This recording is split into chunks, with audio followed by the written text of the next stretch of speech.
ಹರಿ ಓಂ ಶ್ರೀ ಗುರುಭ್ಯೋ ನಮಃ. ಸಾಧಕನಿಗೆ ಸಾಧನೆ ಮಾಡುವ ಸಂದರ್ಭದಲ್ಲಿ ಪ್ರಾರಂಭದಲ್ಲಿ ಪಂಚಕ್ಲೇಶಗಳೆಂಬ ವೃತ್ತಿಗಳು ಸಾಧಕನಿಗೆ ಸಾಕಷ್ಟು ಸಮಸ್ಯೆಗಳನ್ನು ಮಾಡ್ತಾ ಇರ್ತವೆ.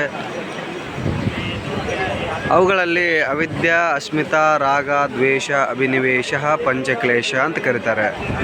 ಅಂದರೆ 5 ಕ್ಲೇಶಗಳು. ಅಕಾರ್ಡಿಂಗ್ ಟು ಪತಂಜಲಿ ಮಹರ್ಷಿಯವರ ಪ್ರಕಾರ ಈ 5 ಕ್ಲೇಶಗಳು ಸಾಧಕನಿಗೆ ಸಾಧನೆ ಮಾಡಲು ಸಾಕಷ್ಟು ಸಮಸ್ಯೆಗಳನ್ನು ದೂರ ಮಾಡಲಿಕ್ಕೆ, ಸಾಧನೆಯಿಂದ ದೂರ ಮಾಡಲಿಕ್ಕೆ ಅವುಗಳೆಲ್ಲ ನಮಗೆ ಭಾಳಷ್ಟು ಸಮಸ್ಯೆಗಳು ಮಾಡ್ತಾ ಇರ್ತವೆ. ಅವಿದ್ಯಾ, ಅಸ್ಮಿತಾ, ರಾಗ, ದ್ವೇಷ, ಅಭಿನಿವೇಶ, ಪಂಚಕ್ಲೇಶ. ಅವಿದ್ಯೆ ಅಂದ್ರೇನು? ಯಾವುದು ಅಸತ್ಯವಿದೋ ಅದನ್ನೇ ಸತ್ಯ ಎಂದು ತಿಳಿದುಕೊಳ್ಳತಕ್ಕಂಥ ವಿದ್ಯೆಗೆ ನಾವು ಅವಿದ್ಯೆ ಅಂತ ಕರಿತೀವಿ. ಈ ಸಂಸಾರದಲ್ಲಿ ಯಾವುದೂ ಸ್ಥಿರವಲ್ಲ ಅಂತ ಗೊತ್ತಿದೆ, ಯಾವುದೂ ಸುಖ ನೆಮ್ಮದಿ ಕೊಡಲ್ಲ ಅಂತ ನಮಗೆಲ್ಲ ಗೊತ್ತು. ಆದರೂ ಕೂಡ ಸಂಸಾರದ ಪ್ರತಿಯೊಂದು ವಸ್ತುಗಳ ಪ್ರತಿ ನಾವು ಆಸಕ್ತಿ, ಮೋಹ, ರಾಗ, ದ್ವೇಷಗಳು ಎಲ್ಲ ಮಾಡ್ತಾ ಇರ್ತೀವಿ. ಇದುವೇ ಅವಿದ್ಯೆ ಅಂತ ಹೇಳಬಹುದು. ಅಸ್ಮಿತಾ ಅಂದ್ರೆ ಈ ಶರೀರ ಒಂದಿನ ನಾಶ ಈ ಶರೀರ ಮತ್ತು ಆತ್ಮ ಒಂದೇ ಭಾವ ಅಂತಕ್ಕಂಥ ತಿಳಿದುಕೊಳ್ಳುತ್ತೀವಿ.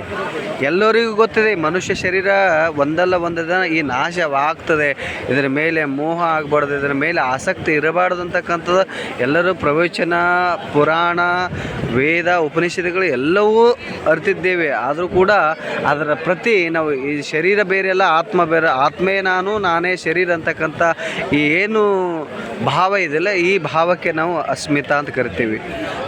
ರಾಗ ಅಂದರೆ ನಾವು ಯಾರಾದ್ರ ಪ್ರತಿ ಏನಾದರೂ ನಮಗೆ ಸುಖ ಪ್ರಾಪ್ತಿ ಆದಾಗ ಅವ್ರ ಪ್ರತಿ ಆಸಕ್ತಿ ಉಂಟಾಗ್ತದಲ್ಲ, ಅಂಥ ಶಕ್ತಿಗೆ ನಾವು ರಾಗ ಅಂತ. ಸುಖಾನುಶಾಹಿ ರಾಗ. ಯಾರು ನಮಗೆ ಸುಖವನ್ನು ಅನುಭವಿಸ್ತಾರೋ, ಅದು ನಾವು ಸಂಸಾರದಲ್ಲಿ ತಂದೆ ತಾಯಿಗಳಾಗಿರ್ಬೋದು, ಅಣ್ಣ ತಮ್ಮದಿರಾಗಿರ್ಬೋದು, ಹೆಂಡರು ಮಕ್ಕಳಾಗಿರ್ಬೋದು, ಅವ್ರ ಪ್ರತಿ ನಮಗೆ ಸುಖವನ್ನು ಅನುಭವಿಸಿದಾಗ ಅವ್ರ ಪ್ರತಿ ಆಸಕ್ತಿ ಉಂಟಾಗ್ತಲ್ಲ, ಆ ಆಸಕ್ತಿಗೆ ನಾವು ಸುಖಾನುಶಾಹಿ ರಾಗ ಅಂತ ಕರಿತೀವಿ. ಇನ್ನು ದ್ವೇಷ ಅಂತಕ್ಕಂಥದ್ದು ಭಾವ ನಾವು ಸಾಧನೆ ಮಾಡುವಾಗ ಅಥವಾ ಅದು ಸುಮ್ಮನೆ ಸಂಸಾರ ರೂಪದಲ್ಲಿ ನಾವು ಇದ್ದಾಗ ನಮ್ಗೆ ಯಾರಾದರೂ ಸಮಸ್ಯೆಗಳನ್ನು ಉಂಟು ಮಾಡಿದ್ರೆ ಅವರು ನಮಗೆ ದುಃಖವನ್ನು ಅನುಭವಿಸಲಿಕ್ಕೆ ಕಾರಣೀಭೂತರಾದ, ಅದಕ್ಕೆ ನಾವು ದುಃಖಾನುಶಾಹಿ ದ್ವೇಷ ಅಂತ ಕರಿತೀವಿ. ನಮಗೆ ಯಾವುದನ್ನು ದುಃಖ ಕೊಡ್ತಾರೋ ಅದು ನಮಗೆ ದುಃಖವನ್ನು ಕೊಟ್ಟಂಥ ವ್ಯಕ್ತಿಗೆ ನಾವು ದ್ವೇಷ ಮಾಡಲು ಪ್ರಾರಂಭಿಸ್ತೀವಲ್ಲ, ಇದು ಸಾಧಕನಿಗೆ ಬಾಧಕನೇ. ಆದರೂ ಕೂಡ ಸಾಧಕ ಇದು ಅರಿಯುವುದಿಲ್ಲ. ಇದರ ಹಿಂದೆ ರಾಗ ದ್ವೇಷಗಳನ್ನು ಮಾಡಲು ಆರಂಭಿಸ್ತಾನೆ. ಈ ಪಂಚ ಕ್ಲೇಶಗಳನ್ನು ಎಷ್ಟೇ ಜ್ಞಾನಗಳನ್ನು ಪಡೆದಿದ್ದರೂ ಕೂಡ ಸಾಧಕ ಇವುಗಳಿಂದ ಹೊರಬರಲು ಸಾಧ್ಯವಾಗುವುದಿಲ್ಲ. ಅದು ಸಾಧಕನಿರ್ತಕ್ಕಂತಹ ಒಂದು ಕಮ್ಮಿ ಅನ್ನಬಹುದು.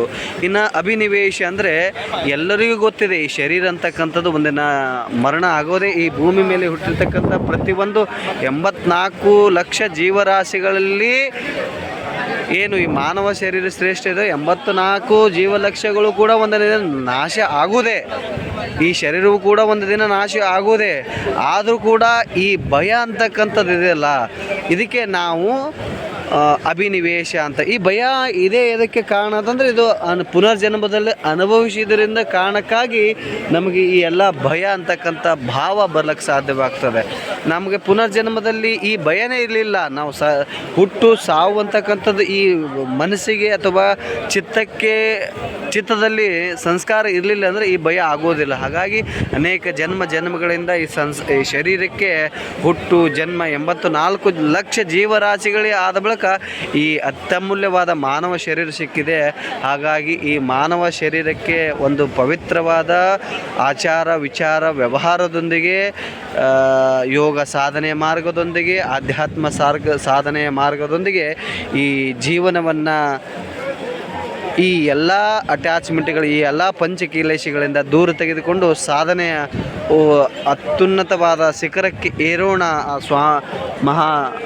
ಆಗಿರ್ತಕ್ಕಂಥ ಮಹಾಸ್ವಾಮಿ ವಿವೇಕಾನಂದರ ದಿವ್ಯ ಶಕ್ತಿ ಈ ಕನ್ಯಾಕುಮಾರಿಯಲ್ಲಿದೆ. ಹಾಗಾಗಿ ಈ ಕನ್ಯಾಕುಮಾರಿಗೆ ಮತ್ತೊಮ್ಮೆ ಪ್ರಣಾಮವನ್ನು ಮಾಡುತ್ತಾ, ಮತ್ತೊಮ್ಮೆ ತಮಗೆಲ್ಲ ವಂದನೆಗಳು ತಿಳಿಸುತ್ತಾ, ಜೈ ಶ್ರೀರಾಮ್.